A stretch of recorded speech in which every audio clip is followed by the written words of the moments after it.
Have you ever noticed how often people use the phrase "I could be wrong," but before expressing an opinion or thought? This seemingly innocuous preface is surprisingly common in our everyday conversations. It's a linguistic quirk that transcends age, profession, and even cultural background. But why do we feel the need to insert this disclaimer before sharing our thoughts or opinions? The answer, it turns out, lies in the complex interplay of psychology, social dynamics, and cultural norms. In this, we'll delve into the reasons behind our frequent use of "I could be wrong," and explore its implications for communication in various settings.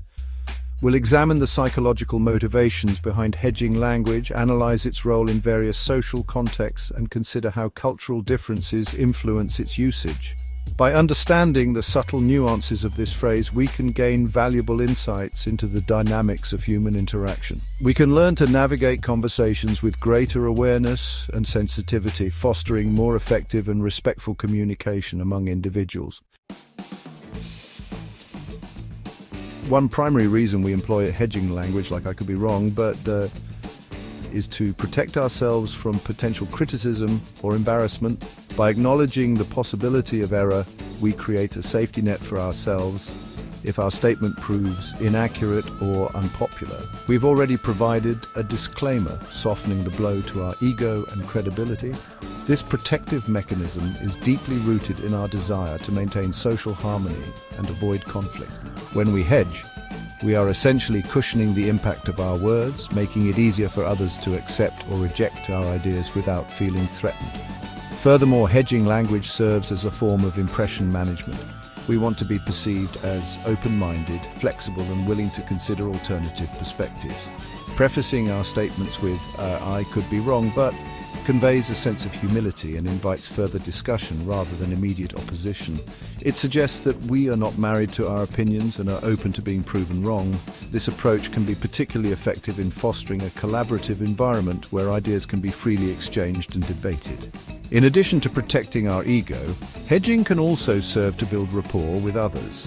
By showing that we are willing to entertain different viewpoints, we create a sense of camaraderie and mutual respect. This desire to appear open-minded is particularly relevant in today's polarized world, where differing viewpoints often lead to conflict and animosity. By hedging our statements, we signal a willingness to engage in constructive dialogue, fostering an environment of mutual respect and understanding. Moreover, hedging can be a strategic tool in negotiations and decision-making processes. It allows us to present our ideas without coming across as overly assertive or dogmatic, which can be off-putting to others. By using hedging language, we can navigate complex social dynamics more effectively, ensuring that our contributions are heard and considered without alienating others. In essence, the psychology of hedging is about balancing assertiveness with humility. It's a way of communicating that acknowledges our fallibility while still allowing us to share our thoughts and ideas.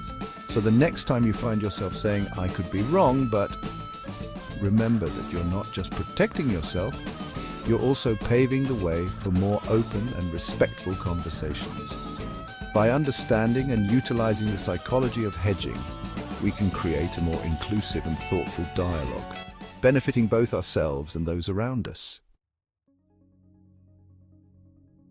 The use of "I could be wrong, but" varies depending on the social context. This phrase is a versatile tool in communication, often used to introduce an opinion or suggestion in a way that is non-confrontational and open to discussion.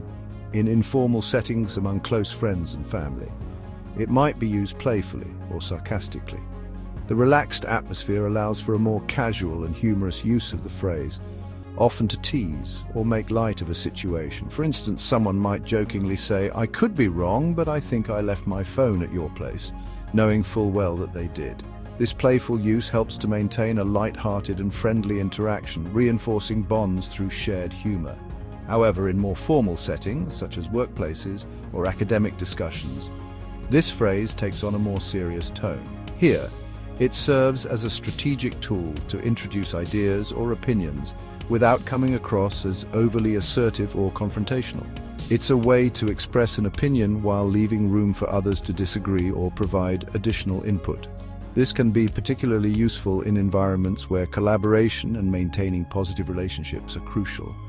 In professional environments where maintaining positive relationships is crucial, hedging language can be an effective tool for navigating potentially sensitive topics. It allows the speaker to present their thoughts without imposing them, fostering a more inclusive and respectful dialogue. For example, imagine a team meeting where colleagues are brainstorming solutions to a complex problem. The phrase, "I could be wrong, but," can be a gentle way to introduce a new perspective or alternative solution. One team member might say, "I could be wrong, but I think we should consider a different approach." This not only opens the floor for discussion, but also shows a willingness to be corrected or to adapt based on the team's feedback. This preface softens the suggestion, making it less likely to be perceived as a challenge to the team's current direction. It encourages a collaborative atmosphere where ideas can be shared freely and evaluated on their merits, rather than on the assertiveness of their presentation.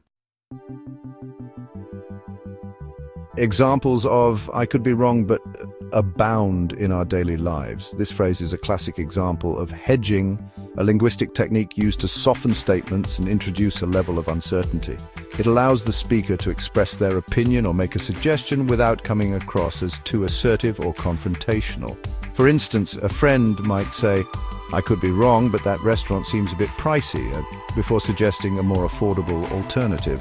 This way, they are able to voice their concern without offending anyone who might have a different opinion about the restaurant's pricing. In a professional setting, a colleague might remark, "I could be wrong, but I think we should prioritize this task over the others." During a project meeting, this approach allows them to propose a course of action while leaving room for discussion and alternative viewpoints, fostering a collaborative environment. Popular media also provides numerous instances of this phrase in action. Whether in movies, television shows, or even books, characters often use "I could be wrong, but" to express doubts, introduce alternative theories, or subtly challenge another character's perspective. In movies and television shows, characters often use "I could be wrong, but" to express doubts, introduce alternative theories, or subtly challenge another character's perspective. This phrase adds depth to their dialogue, making their interactions more realistic and relatable to the audience. This linguistic device adds a layer of nuance and realism to dialogue, reflecting the way people communicate in real life. It shows that even fictional characters are not always certain about their statements, mirroring the natural human tendency to hedge when unsure. For instance, in a detective drama, a detective might say to their partner, "I could be wrong, but I think our suspect is lying." This phrase introduces an element of uncertainty, acknowledging that the detective's hunch is based on intuition and observation rather than concrete evidence. This phrase introduces an element of uncertainty, acknowledging that the detective's hunch is based on intuition and observation rather than concrete evidence. By using this phrase, the detective is able to communicate their suspicion without making a definitive accusation, which can be crucial in maintaining a professional and cautious approach to the investigation.